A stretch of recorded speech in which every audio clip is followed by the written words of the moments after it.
just starting.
Nice. Good morning. Wow, that was great. Yeah, cool. Thanks for putting that together, Steve. You got it. And hey, everybody, welcome to this CD release live stream with Steve Smith. It's an honor to be here, Steve, talking to you this morning. Yeah. Well, early afternoon for me on the East Coast. Right. Yep. I'm out here in burning hot LA, and you are in New York State, correct? That's right, upstate New York. Beautiful. Enjoying just a little downtime in the summer. Still putting in my practice time every day, but trying to take a little downtime at the same time, which is nice. It's working out pretty well. Wondering, how much do you practice when you're up at a beautiful lake like that? I put in a couple hours a day. Uh-huh. You know, Wow. I have a general good feeling about practicing. I love to play the drums, and I like to put in time working on new ideas, and I always seem to have quite a few new ideas that don't really develop unless I put in that consistent time and work on an idea like one day to the next, to the next, to the next. They don't, if I only work on an idea for a couple of days, it doesn't really go very far. And I realize I actually have to think in terms of years when it comes to developing the ideas. Like some of them might come like quickly, meaning I might get a good idea and then in a couple of weeks it's worked its way into my playing. But in a bigger picture, I may have ideas that take a year or so to really manifest into something that I can use consistently. And a lot of the things I work on, even though like I'll get some idea to a point where I'm playing it live, there's still like more possibilities to get more out of the idea if I keep working on it. So it's something I've learned over the years of, first of all, taking lessons and learning, like getting, okay, like when I was just like, 9, 10, 11, 12 years old, and I'd get a lesson and I'd have 6 days to prepare that lesson.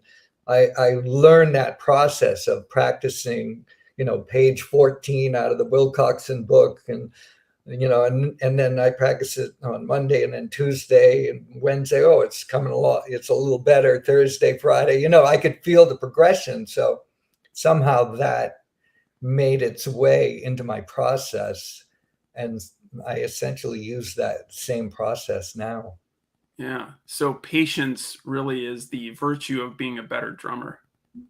Yeah, because when you practice these ideas, or, I keep saying these, but just like it's always changing for me, I tend to not feel too much in the moment, too much improvement in the moment.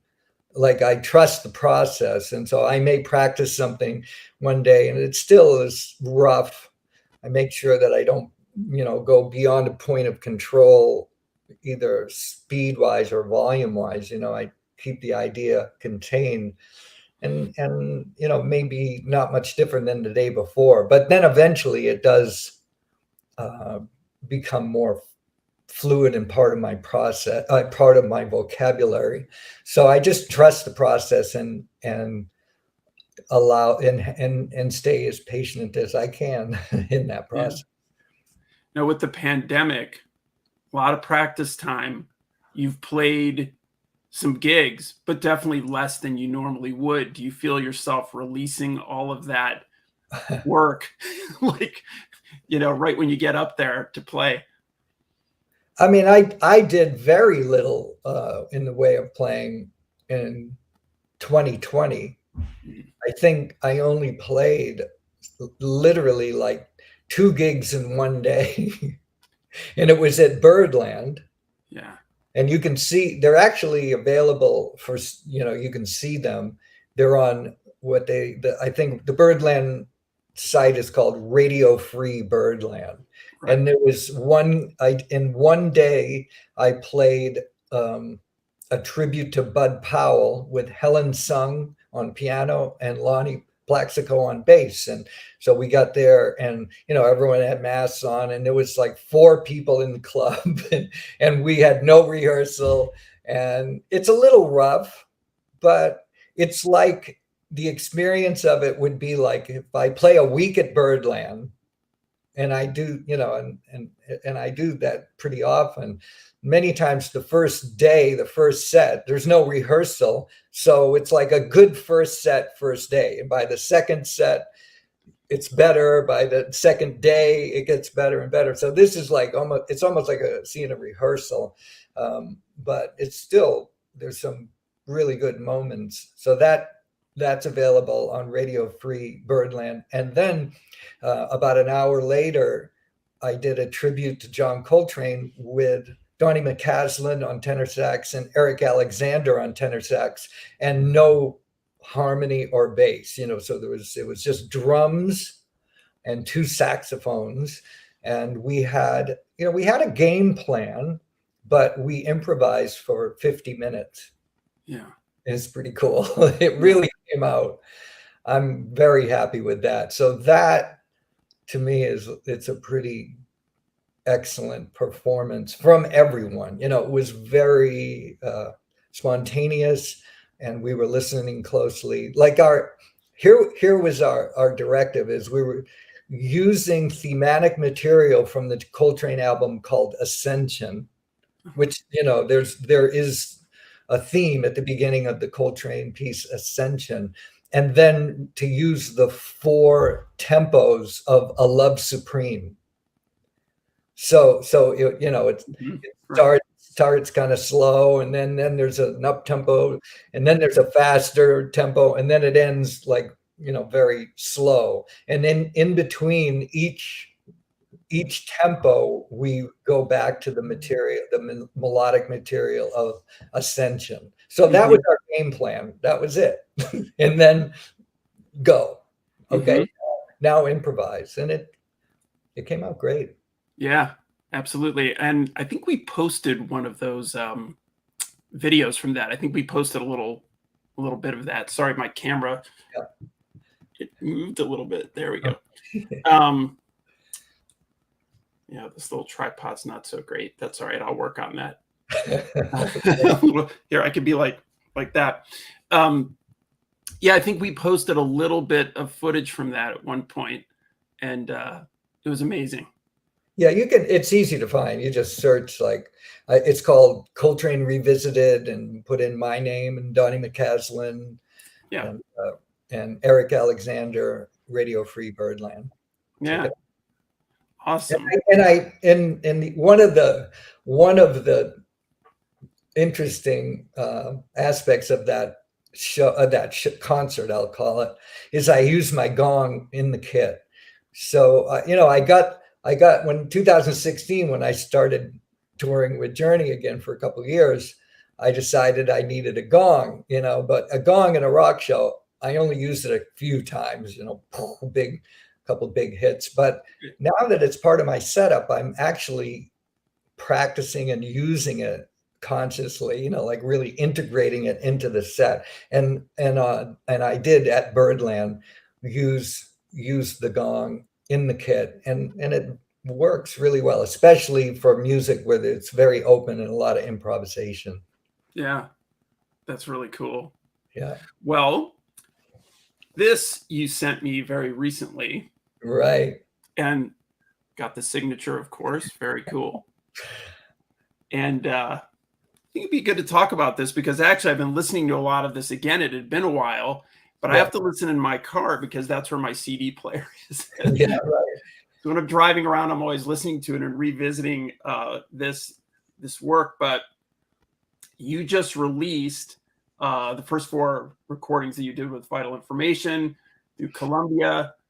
Tell us a little bit about this, and definitely the remastering process. I think is just probably the best story of all.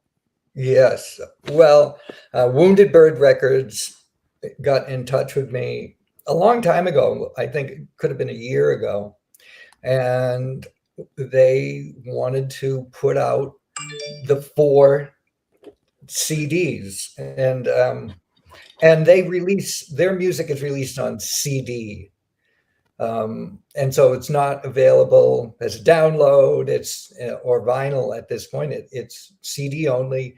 And I looked through my tape closet, and which I have a storage unit with all kinds of master 2-inch tapes, and actually lots of different formats, because over the years I've used a lot of different formats, and I found 1/4-inch safety copies of all 4 albums, which I was really glad to have found.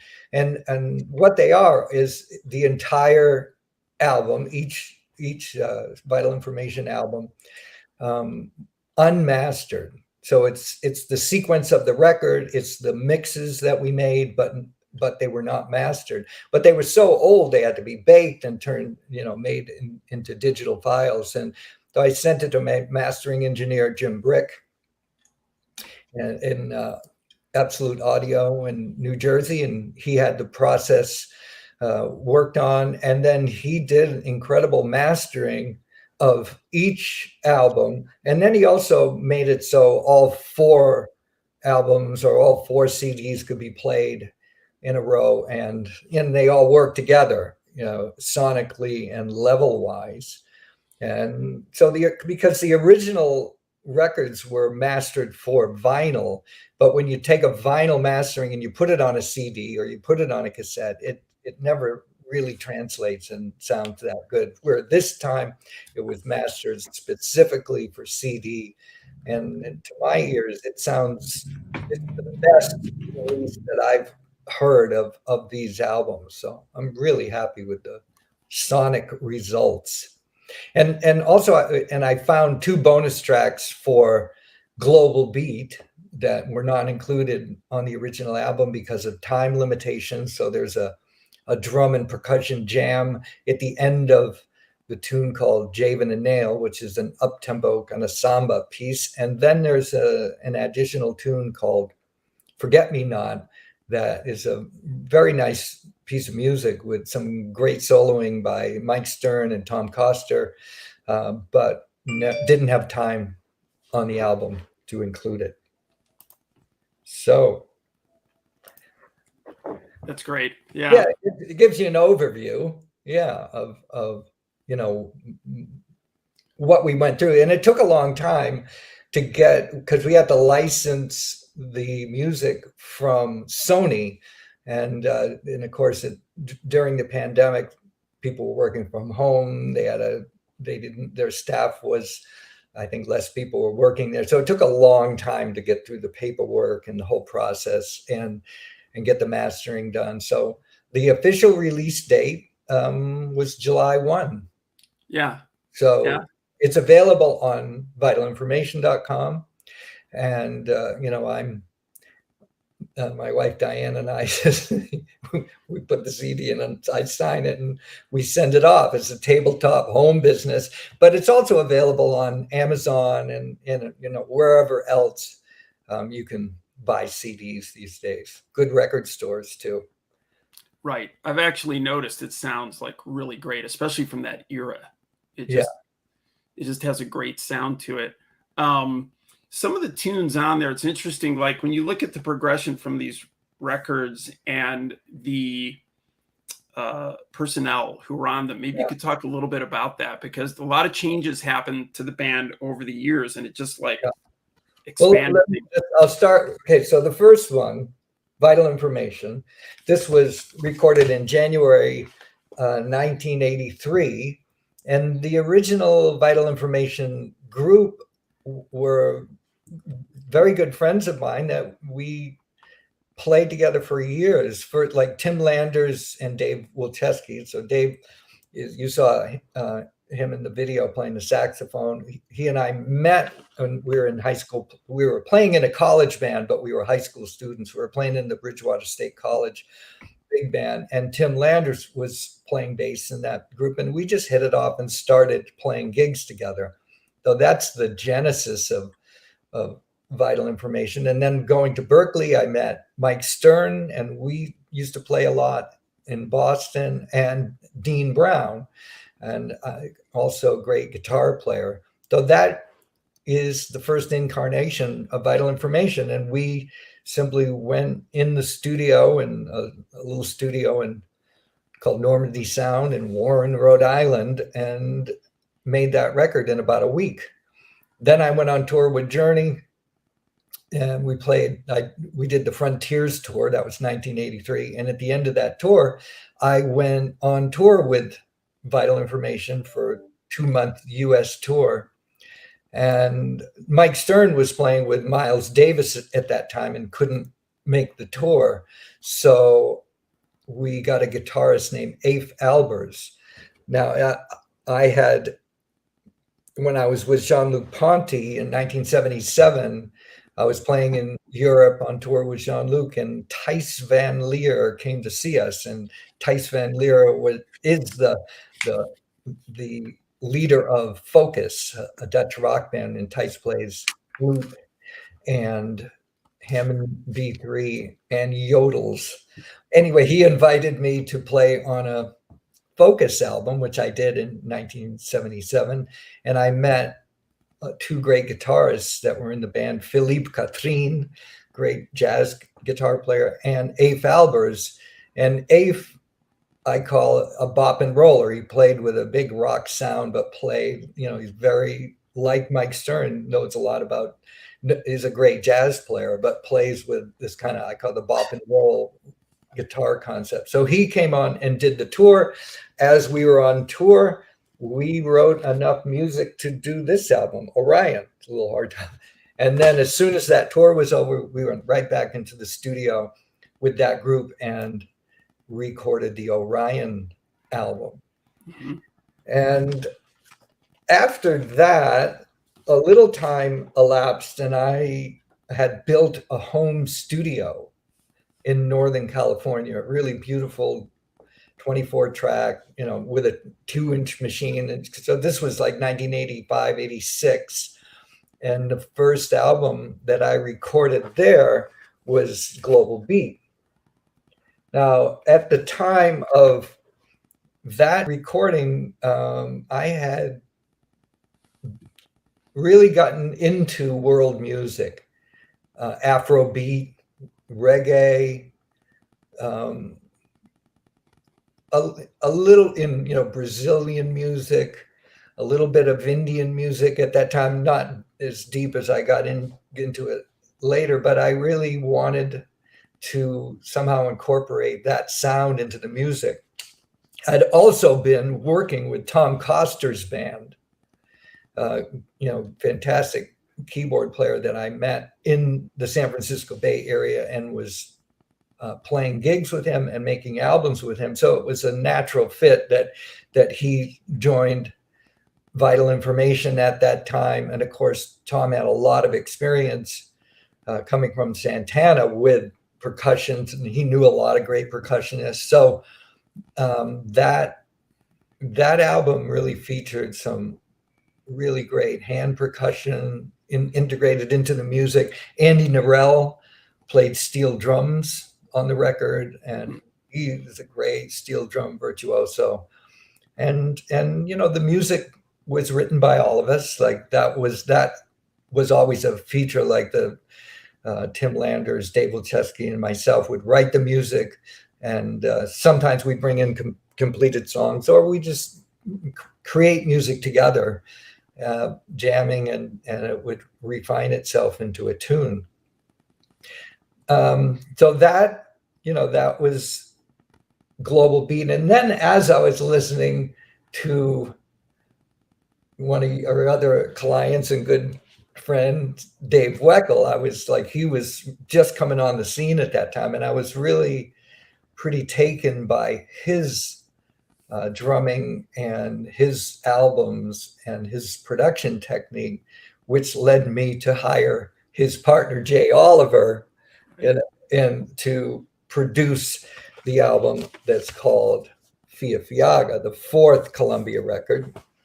And so that was it. It continued some of the concept of the global beat with percussion, but it introduced the computer, the Mac computer, into the production concept. And Jay programmed not all the tunes, but most of the tunes into a computer. So, I was playing along to quantized tracks, and it was a learning curve. It was what was going on at the time in a more global way, because even eventually I was playing with Steps Ahead at that time, and then eventually Steps Ahead started producing records like that too, where we played to a Fairlight.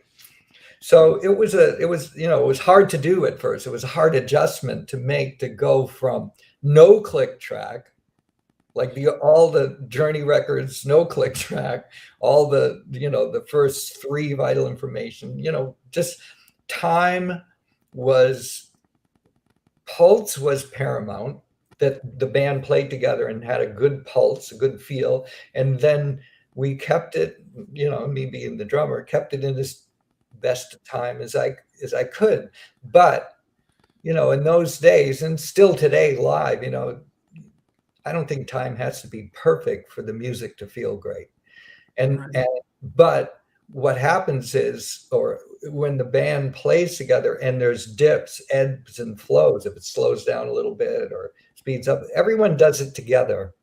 So it has this organic, the pulse stays intact, even though the time might wander a bit. Right. And that's just the way people have made music for millennia. It's only recently that there's this grid, which isn't always a plus. In fact, right. I was listening to some music with Freddie Gruber, my, drum guru from some years back, and Freddie said, "That is so right, it's wrong." Which I love that. It's like you can be too perfect. But anyway, we, back to, so that was a production idea with Fia Fiaga, and I'm really happy with the results. Also, the band started to change a little bit. Tim Landers got very busy touring and doing LA studio work. Kai Eckhart, who you see in that opening video, he came in. He doesn't like Tim plays on some songs and Kai plays on a lot of the songs. Jay Oliver programmed bass on a couple of the songs. And then Frank Gambale made his Vital Information debut on that Fia Fiaga record. So and yeah, so there's a lot of good music on those 4 discs, and it was a trip because for me, because I hadn't really listened to them for a long time myself, so it was really good to dig in again. So I'm wondering how much of the music you record today is quantized and produced that way. Has it all moved in that direction, or do you go back to the organic approach for some of the stuff you're recording? Yes. Okay. So I think what we did with Vital Information is we made a couple of records that way. We did one that's now long out of print called Easier Done Than Said. And we used that approach for that record. But by that time, Tom Coster had started working the computer, and he did that work. And also there was a keyboard player that I was working with and recording on his records, Kit Walker, and Kit Walker also was involved in some of that on that recording. But after that, I felt like it didn't really fit for me anymore. And so I went back to a more organic approach. And the Vital Information albums that I made for Intuition are, they start to get looser, and then they get looser as they go. And the one album that comes to mind that I was really happy with is called Where We Come From. Mm-hmm. And then when that had Jeff Andrews on bass, and then and Frank Gambale and Tom Coster, and then Jeff left the group and Baron Brown came into the group, and we did Show 'Em Where You Live. Mm-hmm. And that really stands the test of time. And so the complete answer is sometimes we use a click track, sometimes we don't. Yeah. We never use a quantized computer. Right. We just let that go. It seems like the grid, more than time, usually gives producers the ability to go back afterward and do anything they want to do because it's on the grid, and yes, and it's good for remote recordings. It's good for overdubbing. Yeah. And so, and I've done probably hundreds of sessions where strange as it sounds, the drums might be the last thing to go on the record. But it's possible to do that because of the quantized tracks. The time is so even, it's easy to overdub on that. So, that's a reason that people do that. But I like what you hear with these early Vital Information recordings, especially the first 2, are just the people in the band in the room playing live. Like those first 2 records, if they have overdubs, it's super minimal. It could have been a guitar comping part or something, but it's mostly, it's like 95% live, I think. Yeah. I played piano on a couple things as an overdub, but you hear some incredible interplay, especially on the first record, between Dean Brown and Mike Stern, like really major. Like it's kind of remarkable to hear how those 2 work together on that record. Some just great group interaction on all the albums. So even the Global Beat record, which did have some overdubs on it, the tracks were all played live with the band, live in the studio, and then I added extra percussion and there were overdubs for that, but the group played live, which I prefer. Feels great. And then it got, even looser as I got into Buddies and Jazz Legacy and Vital Information NYC edition. That's all very, very much live playing. Yeah. So then maybe the last question about this that I'd like to ask you really is your evolution as a player as these records happen. I mean, you back in those days, we watch on that video, you're playing up high and everything's different from a physical standpoint. And then I don't know, the way that you had to I guess, express yourself on those records in those times. How has that changed over time? Because you can hear it on these records. When I did the first Vital Information album, I used the same drum set that I played with Journey. So it's a pretty big rock sound. A 24-inch, Sonar kit, 24-inch bass drum, 3 rack toms, 2 floor toms, and there were 16 and an 18. Big, really big sound. So that first record had that kit, and the way that I played the kit was, had a lot of energy and a big sound. Though there are a lot of moments where it's straight ahead, and I'm playing with a lighter touch. It's still a pretty rockin' kind of a sound. When we got to the Orion album, I had it in mind to play with a much smaller kit. But what ended up happening is there's 2 distinct sounds, and I used the big kit, and that ended up being side 1, big kit for 4 or 5 songs, and they work together. And in fact, I had integrated some Simmons toms into the kit, and that you can hear some of that on the Orion record. But side 2 is all the jazz kit. So that was a 20-inch bass drum and more, and 3 toms tuned up pretty high. So that was a transition, getting into a lighter touch, a lighter sound, and by Global Beat, I was evolving my kit sound, and it was somewhere in the middle, somewhere in the middle of a really high pitched, more jazz kit and a rock kit. So I guess you could say kind of a fusion sound, though I don't know what that is exactly, but I was like a happy medium where I settled on a 20-inch bass drum. Like, I really love playing an 18-inch bass drum, but that doesn't work for every song. I like playing with a 22, but that can be too heavy for some. So, the 20 is kind of this happy medium is what I've been playing for many, many years. So, and at the same time, I was playing with Steps Ahead, and that sound was working with Steps Ahead too, with a 20-inch bass drum, 2 or 3 rack toms, and 2 floor toms, but now smaller, like a 14-inch floor tom and a 16-inch floor tom. Yeah.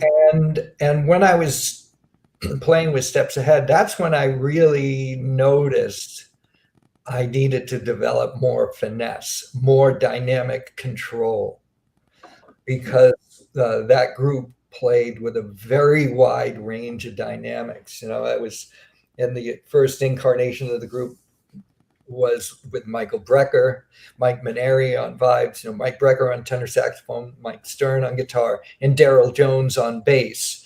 And sometimes Victor Bailey on bass. But that group was capable of playing extremely quiet because they were coming out of being an acoustic group. Yeah. But, right before me, it was Peter Erskine and Eddie Gomez. And actually, for a little while, Tom Kennedy.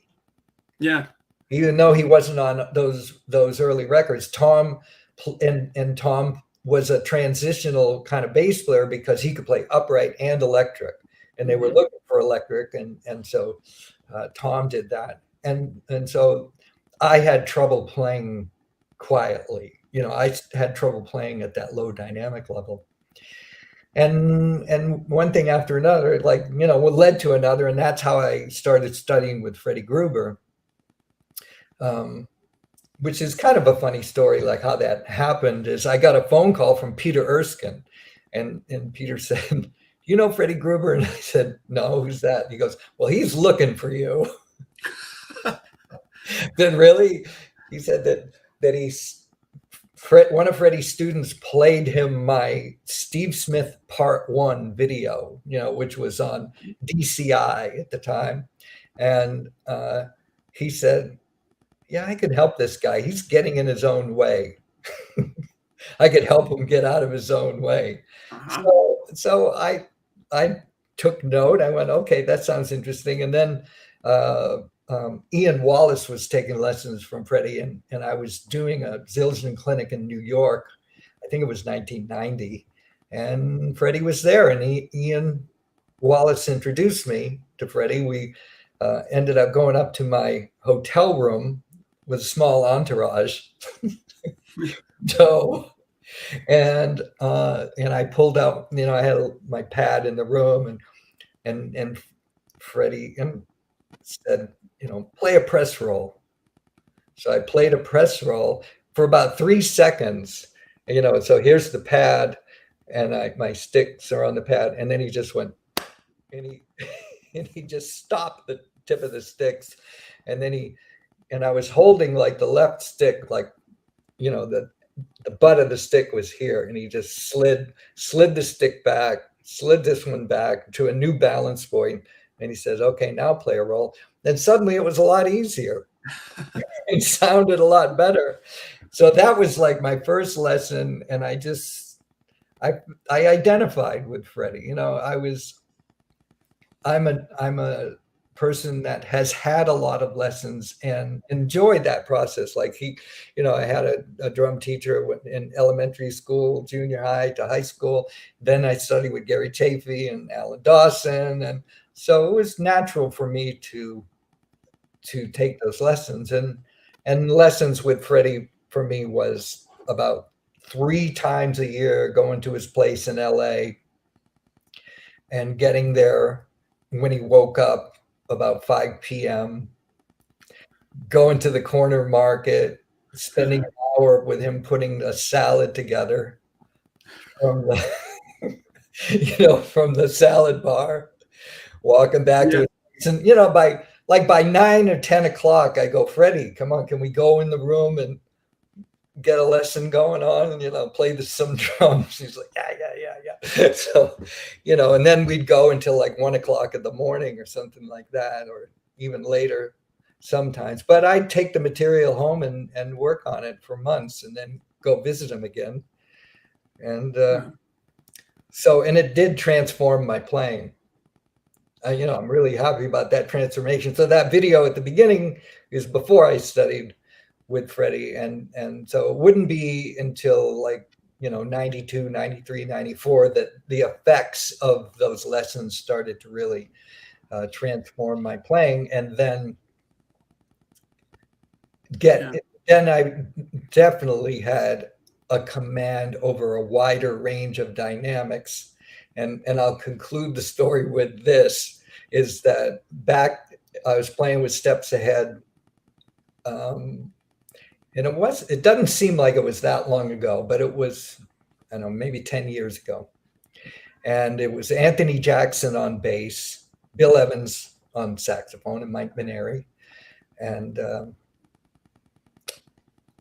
we were in Japan, and we set up, and it was the first, I played with Anthony before, but I hadn't played with him with Steps Ahead yet. And so I set up my drums, and Anthony set up about 5 or 6 feet to my right. And we played the first set. And then by the time we got to the second set, Anthony had moved all of his gear, and he was about 1 foot away from me. And he said, well, I hadn't planned on it, but you have a very functional triple P. So, he was expecting me to come in there and just be blasting. Yeah. And it turned out he sat so far away, he couldn't hear me when we were playing soft. So that was like, I kind of graduated at that point into like, yes, I have a very functional triple pianissimo. And so that, it worked. Those lessons really worked. And developing the way I see, and this is a subject we can, I usually touch on at Drum Fantasy Camp. It's important to be able to play with all acoustic musicians and not blown off the stage. And that's, I did grow up playing with acoustic musicians. That was, the main type of player that I played with, upright bass, acoustic piano, saxophone players, and I had, pretty good control then of my dynamics. But then after playing with Journey, we ended up, and Jean-Luc Ponty was loud, and Ronnie Marshall, I developed the ability to play with a big, loud sound. But then, re-entering in, the professional jazz world, I had to develop that ability once again to play with all acoustic musicians. And I've really trained myself over the years, because I mostly play in clubs with acoustic musicians, and that's key to having such a wide variety of work opportunity as possible, and to play music that feels great at all different dynamic levels. So it's an important component to be a complete musician, to have that wide range of dynamics. Yeah, for sure. It actually, just you talking about Freddie Gruber. Yeah. It may have been at the first NAMM show I went to, or somewhere, would in 2005, 2006. I remember I was walking around with Dave at the, Dave Weckl at the NAMM show for part of the day. Yeah. And he sees Freddie and went up and hugged him. And I had my phone, so I went, let's get a picture. And when Freddie turned around, he had cut himself shaving and just had a huge piece of like toilet paper stuck to his face. and Dave, is like this, and then turns and goes, "Hey, like, take that off your face." And he goes, "Come on, just take the photo." And Dave's like, so we take the picture, and then later in the day, I said to him, "I want to post that, to some social media or whatever." And he goes, "Yeah, but Photoshop that out, man." Get rid of that thing. It had a little blood spot. Right. And he's like, anyway. He was a character. Freddie was total character. Yeah. And and a genius in a way, a real genius. He had incredible powers of observation. He could watch you play and know so much about where you came from and what your strengths were and what your weaknesses were. And then he gave you just a little piece. He didn't overwhelm you he just like a little piece of the puzzle. That's what he would call it. He'd give you a little piece of the puzzle, and you go and work on that. And then when that starts to integrate into your playing, he would come to watch me play, and then, okay, here's another step, another step. Yeah. Great, and it was very intuitive for him. He was a very intuitive kind of teacher. Yeah. Well, so maybe we should move into your Modern Drummer Legends book here. I think that's a good time to do that. Yeah. It covers so much of your history. I'm kind of looking at it here. Tell us a little bit about how that started. I know the Modern Drummer's been doing a lot of these with legends such as yourself. So how did that come about? Well, it's number 7 in the Legends series. And it's something, the first one was Neil Peart. And it started with, Dave Frangione wanting to put these books out. And then Alex Van Halen after that. And there's Danny Serafin, Peter Erskine, Chad Smith, Kenny Aronoff. It's drummers that have been in Modern Drummer for a long time, had a lot of cover stories, features and or cover stories. And in one way, it's a collection of all the features. So I've been on the cover 5 times. And I had a feature before my first cover. So all 6 feature stories are included in the book. The book's actually 250 pages long, so it's pretty substantial. And it took a long time to put the whole thing together. And by my suggestion, we employed Mark Griffith to do my interview. And because I had worked with Mark quite quite a few times over the years. He wrote liner notes for Buddy's Buddies, for some of the Vital Information albums. He wrote the booklet that came with the Brushes DVD for Hudson Music. So Mark is a great historian, uh, a good drum teacher, a good drummer himself, and he's come to dozens of my gigs over the years. So I felt like he would be the right guy to write the book.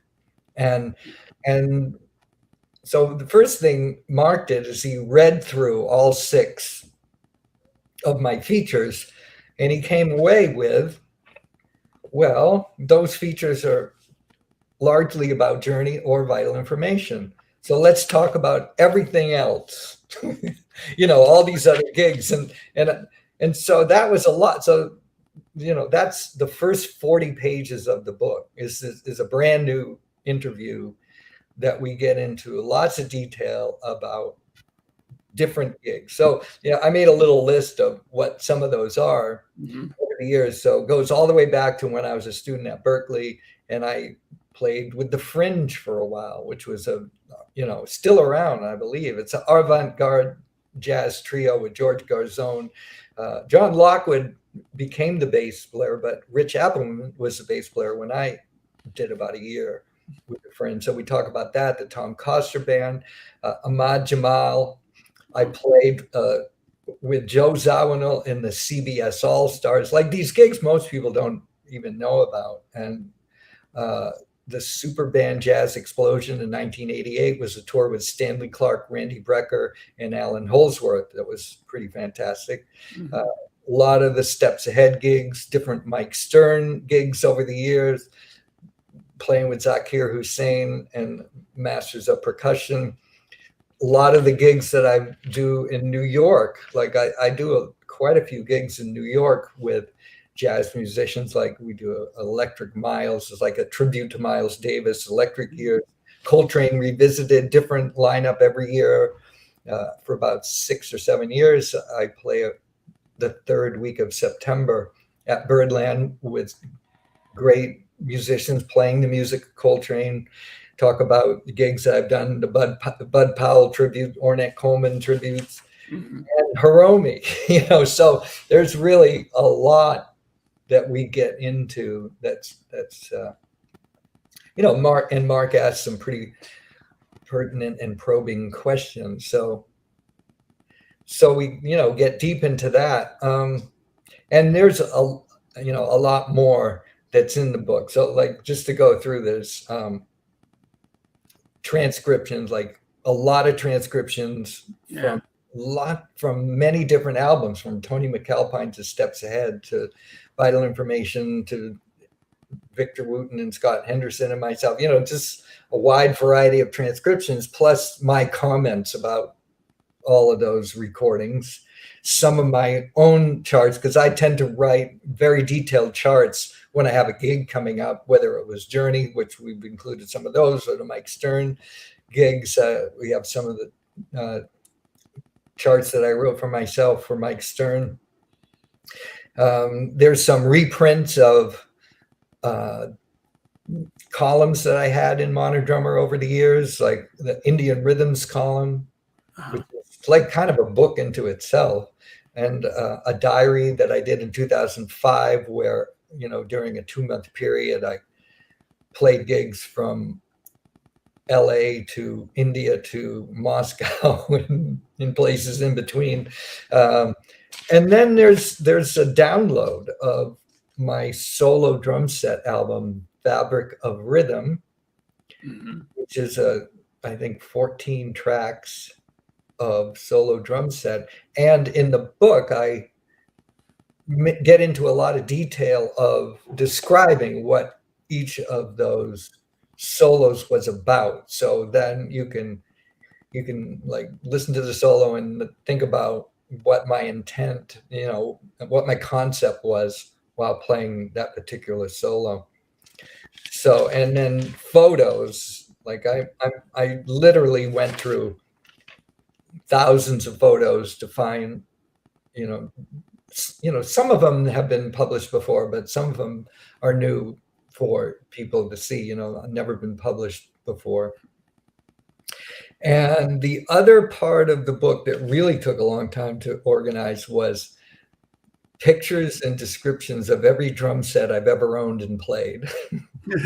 That goes back to my first Rogers kit, like in 1967, to then subsequent kits that I had when I was a student at Berkeley, like an old Gretsch jazz kit, Slingerland kits, Vibes kits, Sonar, and then my first Sonar kits and so on to the present day. So when when Modern Drummers said they wanted that, it was like, are you sure?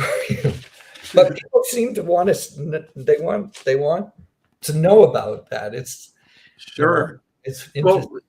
Well, I mean, just looking at the Modern Drummer, I'm looking at the site now. For people who are interested in this, you can go to the Modern Drummer website into their store, and you'll see Steve's book.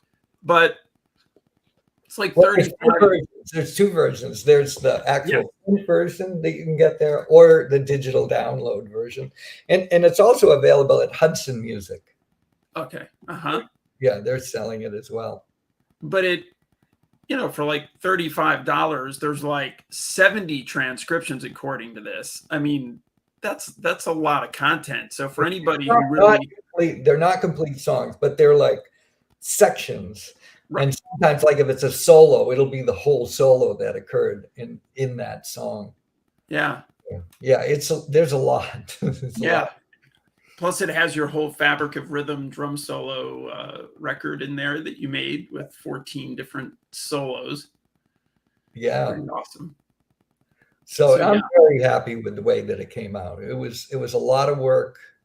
I did a lot of writing, and there was tons of preparation. And in the end, I'm really pleased with it. And then Modern Drummer hired Mark Griffith to be that, to work on the rest of the Legends books, and even to work as an editor for the magazine. So now he's working at Modern Drummer, along with teaching and gigging and everything else that he does.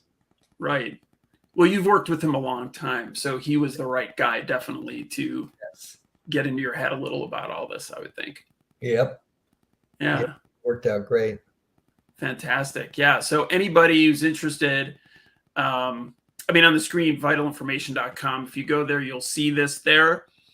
And also, you'll see a link to get the CD that we were talking about previously, the complete Columbia recordings are both available there as well. Excellent. And then so coming up in like a month, I'm going to see you for the first time in years. That's right. At Drum Fantasy Camp. That'll be fun. That's gonna be great. Yeah. You're one of the sort of founders of it, really. I mean, in the beginning, it's funny, just for people watching, if they know what Drum Fantasy Camp is. When I started working with you and I started working with Dave Weckl almost at the same time, I was noticing that a lot of people wanted to take lessons with you guys or wanted more opportunities. And I actually asked you, I may have asked Dave first. I said, what would you think about getting together to do some kind of a thing, maybe a school tour, or I don't know. I had these ideas that were not very practical. Right. And he goes, when I was a kid, I went to the Stan Kenton Jazz Camp, and I went there because I wanted to meet Peter Erskine and work with him. And if you did a camp kind of thing, I could teach there. So then I spoke to you, and I'm explaining the same thing. And you said, when I was a kid, I went to the Stan Kenton Jazz Camp, and I wanted to see Peter Erskine. and I'm like, well, this is working out. And then you said, I think Dave went to that camp too, maybe the Midwest version. He must have gone to it also. And I'm like, okay. Right. And that's really what kind of sparked the whole thing, was maybe we could consolidate it to one place and get a lot of great players together.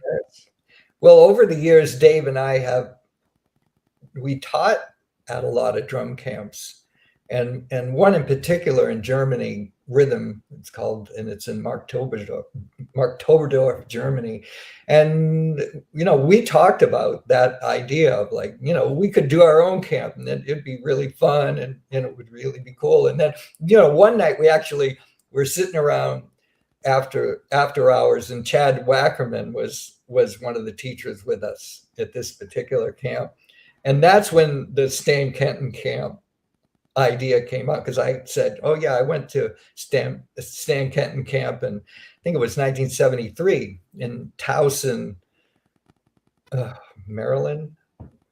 I think that's what state it was in. It was Towson was the name of the university. Maine? No, it was in. Okay. It was in. Anyway, and it was a Stan Kenton camp, and Peter Erskine was teaching, and it was great, and I really learned a lot. And then Dave said that he went to the Stan Kenton camp as well, and he went to one in Missouri. Yeah. And then Chad said, "Oh yeah, I went to the one in LA." So what the Kenton band would do is it would have 3 camps in a year, like East Coast, Midwest, West Coast. And so we all compared notes, and they were great events. Like when you went to the Stan Kenton camp, there were so many students that came, they put big bands together and you audition, and like I was the drummer in the Hank Levy band, which Hank Levy was an arranger for Stan Kenton that wrote everything he wrote was in an odd time. So I ended up in that band, and then it'd be like 5 trumpets, 5 saxes, 5 trombones, and then there'd be other bands. So there were pretty great experiences. And one of the first things Dave and I talked about when it came time to do the first drum fantasy camp is we need a band. Right. You know, that was the missing part of some of the other drum camps we had done. It was all drummers. Yeah. And so it was fun, but there was we didn't play any music with a bass player or a keyboard player or, you know, a singer. And so at first we hired Vital Information. Right. We were talking, and you said to me, you said my guitar player Vinny does this Monday night band in New York. Yeah, it's Smith Bar. What's the name of the place? It's the Smith Bar. That's right. You said, you know, Baron Brown plays bass a lot of the times. Joel Rosenblatt will be on drums, and he goes, "They've got this killer singer named Chrissy, who you've got to hear her, you know." Yeah. And if you could get them to be your band at this camp, that would really be something. And that ended up happening. And I remember I was very weary running the first camp. It was really hard to do. And, you know, my eyes are like this. And I just remember watching them take the stage when we did our jams where, you know, people get to play. And I was like, wow, I'm in good shape now, because they took over and did a great job. And that was really your idea. So that huge. And then Vital Information played a concert at the camp when we did our concerts, but you had Gilad on percussion. Yeah. And you had didn't Andy Fusco play alto? But yeah, it's and Ravi Chandra, you had right. He played flute and kanjira. Yeah. Right. That was a really serious concert. He tours with Anushka Shankar. Okay. Yeah. Yeah. I mean, and I just saw this whole thing like pop up. And, you know, it was great. And there were other concerts that we did, but and then we did it for about 13 straight years until COVID hit. And this year is really the first time we'll do it in 2 years. Right. But the response, the response has been really good. And I don't know. I mean, I haven't seen any of you in the flesh for over 2 years, really. So it'll be just fun to get everybody together again. Right. What a lineup. Fantastic lineup with Mark Juliana and Simon Phillips and and Dave and myself. It's a pretty potent teaching staff. Yep. And the band, we still have Vinny Valentino, musical director, playing guitar. We've got Chrissy Poland, who is still the singer. Yep. We have a new bass player, Hagar Ben Ari, who some people probably have seen on the James Corden show, The Late Late Show. She's the bass player there. And has played with Vinny and Chrissy, I think, many times over the years. So Okay.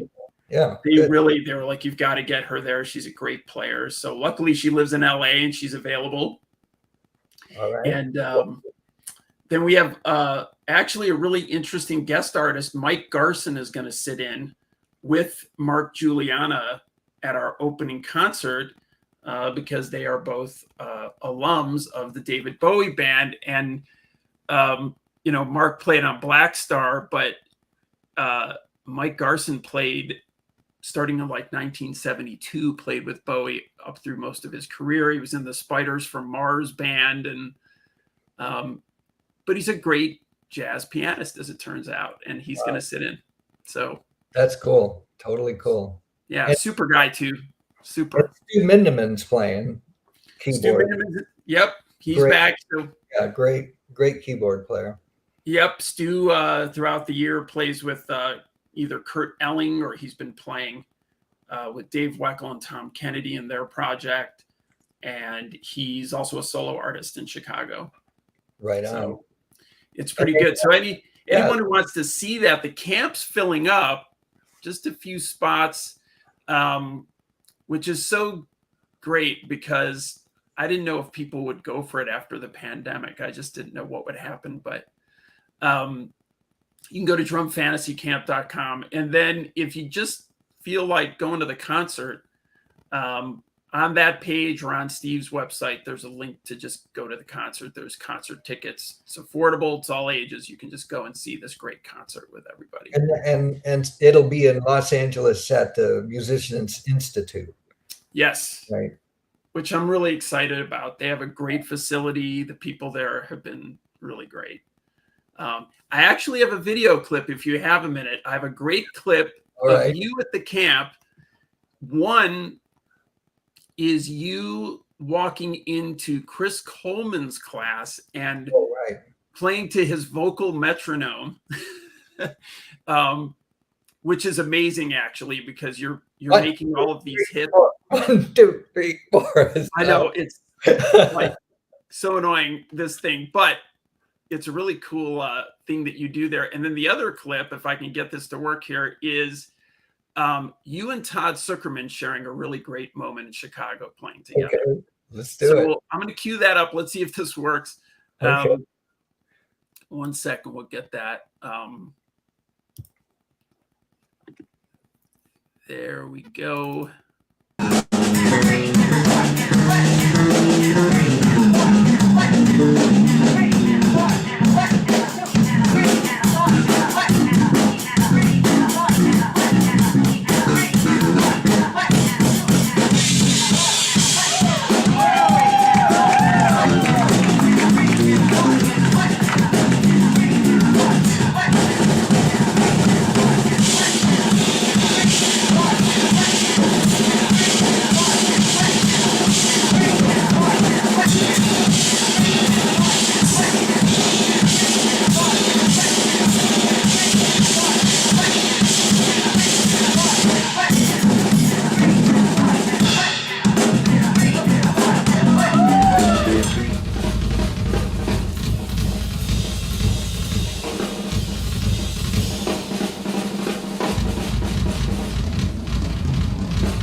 What a Nice. moment.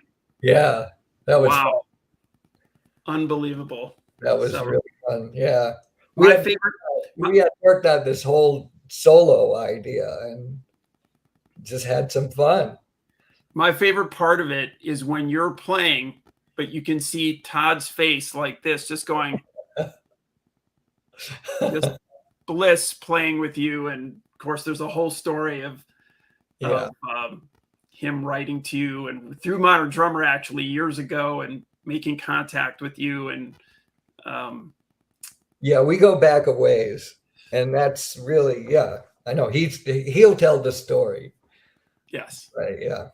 but it's a great story, and I think that was a huge moment for both of you, but really for him just to bring it all together and play together. Yeah. So a lot of fun things happened at the camp that were unexpected. I think that for me that was certainly one of the better ones. Yeah. I mean, I go and I always and I'm teaching, but I come away with so much, from the experience, both it's from the experience of teaching, but the hanging and really that's so much of it is like the camaraderie and the hang and the ideas that happen when people are together talking drums and talking music. And I something that doesn't get talked about that often when it comes to drum education, but I'm going to bring it up, is that when your drum education is strictly from hearing drums like recorded and coming through YouTube or you know or a DVD or something, that can be helpful and transformative, but it's not as impactful as being in the room with the drummer and really hearing what the drums and cymbals sound like in the room to your ears, coming off stage, whether it's in a small stage like we'll be on at MI or in classroom. Because if I think about what was most transformative for me as a drummer coming up, was I got to be in the room with Buddy Rich and hear what his drums and cymbals sounded like, hear his inner balance, see and experience his touch, the sound of his drums. I got to be in the room with Billy Cobham and Tony Williams and Elvin Jones and all of those drummers. Being in the room with them is like it actually can alter your DNA. That's how it felt to me, and it's very different than listening to them on a record or seeing them on a video. It's so impactful to hear if they're playing the snare drum. You are hearing the sound of that snare drum, not a snare drum sound that's been recorded and coming through speakers, it's coming to or headphones. It's the real sound. And people don't talk about that, but it's transformative to be in the room when it's happening, and it has to be a small room. Like I went and saw Led Zeppelin when I was a kid, and that was cool, but I was still hearing that through speakers.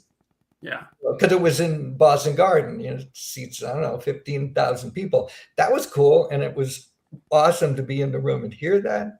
But it was more impactful for me to be at the jazz workshop, which seats about 75 or maybe 100 people, and be sitting 5 feet away from Tony Williams. Yeah. Hear him play that, because I wasn't hearing it through a PA system. I was hearing his drumming like as it sounded 5 feet away from his kit. Right. Well, I used to love seeing you when I lived in Cleveland at Nighttown because there are no microphones, and I would just sit right next to your kit. Yeah. And even at the bigger clubs like Catalina's or Yoshi's, if you sit close enough and the speakers are up high enough and a little bit like this, some of the natural sound mixed in, which is those speakers are just there to maybe enhance for the people in the back, or, you know, make sure the bass is in there or the keyboard sound. But yeah, mostly you're hearing the sound off the stage. Yeah.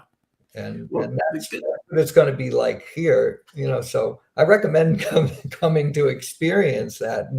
Don't overlook that as a really valuable teaching tool, because it informs that, like, that kind of experience informed me of how I wanted to sound, but also how to project and play to an audience. Yeah. You know, there's so much there, like how you just you have to so it's not just about playing the drums in, you know, in a studio. It's like playing the drums on a stage, and knowing how to interface with the other musicians and project to the audience. But it's a very delicate balance to not overpower the band, to not hurt the ears of the people in the front row, you know, but to get your sound out there. So there's something to be said for that. Sure. Well, the good thing is, in your class at Drum Fantasy Camp, there's less than 20 people and there are no microphones. So Right. it's great because you usually get people right on top of you and everything comes through that you're trying to convey. I think it's a cool experience. Yeah. Well, good. All right. Well, one last thing I'll say is that for those of you in New York in September and October, this, you know, 2022, I'm going to be at Birdland for 5 straight weeks, playing with 5 different groups from September 16th through October 16th. So the first week is with a new incarnation of Vital Information as a trio with Manuel Valera on keyboards and Yannick Guizdala on electric bass. The next week is Coltrane Revisited, with a really fantastic Coltrane lineup. You know, great 3 saxophone players, piano, bass, and drums, and then a week of music for playing Ornette Coleman music, and another week playing Bud Powell music. So it's all like you have on screen there. All those dates and lineups are listed at vitalinformation.com. It's going to be really pretty interesting to play. I love playing Birdland, and to play 5 straight weeks is going to be a total pleasure. Well, Birdland's a great club, and thankful that they've, you know, weathered the COVID storm. They're still there. It's a fantastic place. So yeah, if you're on the East Coast, definitely go see some of those shows. Yeah, cool. Well, good to talk with you, Steve, and I'll be seeing you pretty soon, a few weeks. Can't wait. Should be really fun. And everybody check out this amazing CD. Really fantastic. And Steve will sign yours too, actually, on the website. You can click and he will actually sign it. And the Modern Drummer Legends Volume 7. Yeah. A lot of work went into it, and it came out really good. Great. Well, go spend some time with your grandkids there and enjoy the lake. And I thought one of them might run into the room while you were on, maybe, and make an appearance, but no, this is off limits. Right. Well, have a great rest of the summer, and thank you everybody for joining us today. This was really a treat, and we'll be posting some more great stuff on Steve's socials here, of course. And it's been great, Steve. Thanks so much. My pleasure. All right. You take care. All right. You too. Signing off. Thanks a lot, everybody.